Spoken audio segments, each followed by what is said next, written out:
Prabowo Subianto berhasil membuat ekonomi Indonesia mengalami lonjakan signifikan.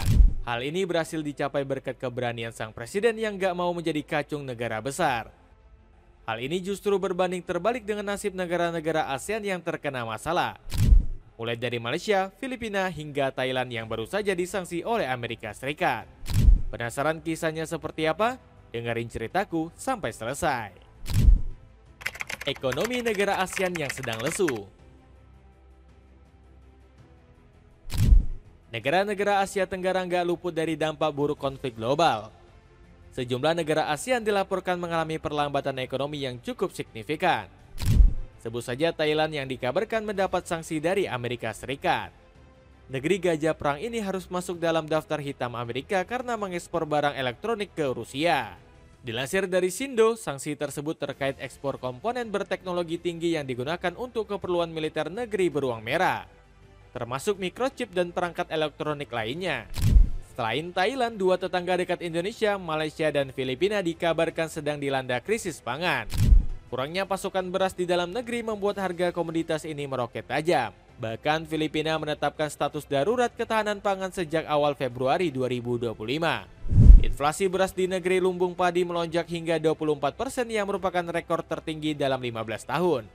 Sementara itu, kelangkaan beras di Malaysia membuat masyarakat melakukan borong massal dan praktik penimbunan. Alhasil, pasokan beras dalam negeri pun menjadi sulit ditemukan di pasaran. Masalah serupa juga dialami oleh negeri paling maju di ASEAN yakni Singapura.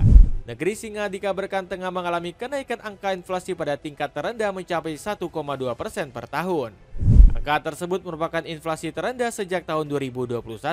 Alih-alih menguntungkan, Perdana Menteri Singapura mewanti-wanti jika harga kebutuhan pokok di negaranya akan melonjak naik. Meskipun inflasi diperkirakan akan merada lebih lanjut tahun ini, harga-harga tetap tinggi. Warga Singapura masih menyesuaikan diri dengan realitas harga baru ini, ujar Lawrence Wong. Selain itu, Singapura juga sedang dihadapkan dengan krisis kelahiran yang terus mengalami penurunan. Pasalnya, tingkat kelahiran di negeri Singa dikabarkan hanya sekitar 0,97 per wanita. Indonesia berani lawan sanksi. Nasib nahas yang menimpa banyak negara ASEAN ternyata nggak dialami oleh Indonesia.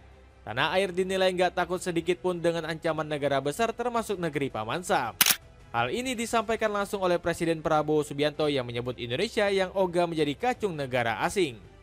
Kita hormati semua bangsa, semua kekuatan. Kita ingin menjadi tetangga yang baik, mitra yang baik, tapi kita tidak ingin jadi kacung kalian, tegas sang Presiden. Sanksi berat yang menimpa Thailand disebut-sebut juga nggak akan berpengaruh ke Indonesia. Pasalnya, bumi Nusantara disebut punya posisi diplomatik yang lebih besar dari negara-negara tetangganya. Ketua Dewan Ekonomi Nasional Luhut Binsar Panjaitan menegaskan bahwa Indonesia tidak harus memihak dalam hubungan internasional. Indonesia terlalu besar untuk condong pada satu negara, maksud saya waktu itu Cina dan Amerika. Kita tidak perlu takut, apalagi sekarang ini presidennya Pak Prabowo. Jadi kita perlu merdeka, perlu independen, ujar mantan Menko Maritim dan Investasi tersebut. Selain itu, banyak negara yang menghormati posisi netral Indonesia. Sebut saja Rusia dan Cina yang menganggap penting keterlibatan Indonesia dalam organisasi BRICS. Buktinya Vladimir Putin selaku Presiden Rusia menganggap penting posisi Indonesia.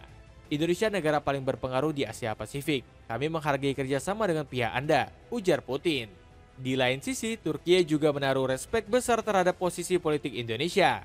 Presiden Recep Tayyip Erdogan menyebut Indonesia sebagai mitra utama negaranya di Asia.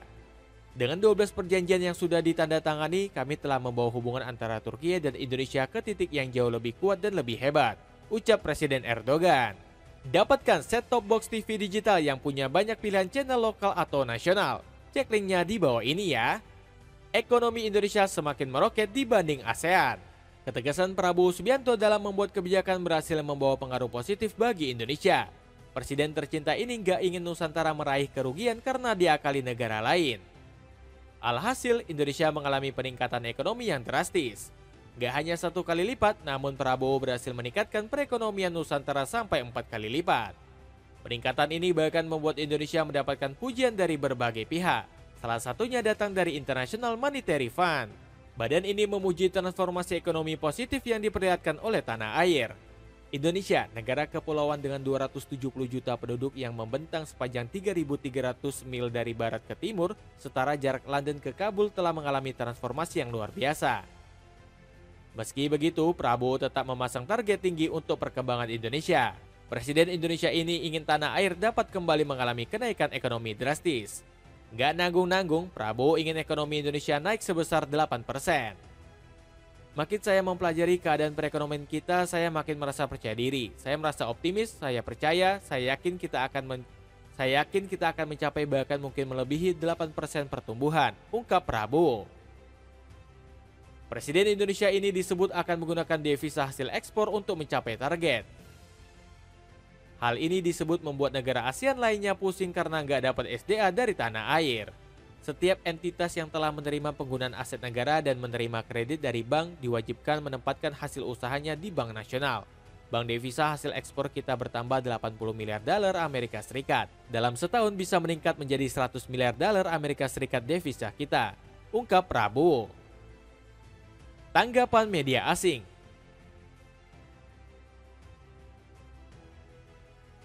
Peningkatan ekonomi Indonesia di tengah penderitaan negara tetangga berhasil menyita perhatian publik. Sejumlah media global mengupas tuntas pengaruh besar bumi pertiwi di Asia Tenggara. Salah satu pujian tinggi diberikan oleh surat kabar asal Italia, yakni Global Finances. Media tersebut mengapresiasi Indonesia yang justru semakin meroket dibanding negara ASEAN lainnya. Dengan adanya peningkatan ini, Global Finances menyebut Indonesia akan semakin kuat. Bahkan media tersebut juga memprediksi tanah air akan menjadi ujung tombak Asia Tenggara di masa depan. Indonesia membangun masa depan Asia Tenggara, tulis headline berita tersebut. Sementara itu, tanggapan serupa juga disampaikan oleh media Bangkok Post asal Thailand. Surat kabar asal negara tetangga itu mengaku kalah dari tanah air.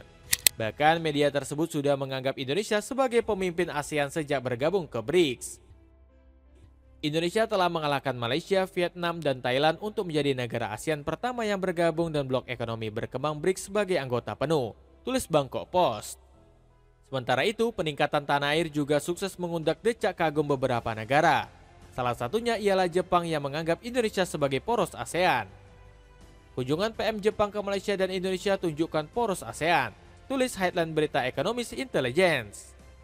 Selain itu, Kanada juga mengapresiasi tinggi peran Indonesia di wilayah regional. Buktinya, negeri daun maple langsung menjalin kerjasama dengan ASEAN usai melobi bumi Nusantara. Selama bertahun-tahun, Kanada telah merundingkan perjanjian perdagangan bebas regional dengan 10 negara anggota ASEAN, termasuk Indonesia, tulis East Forum Asia.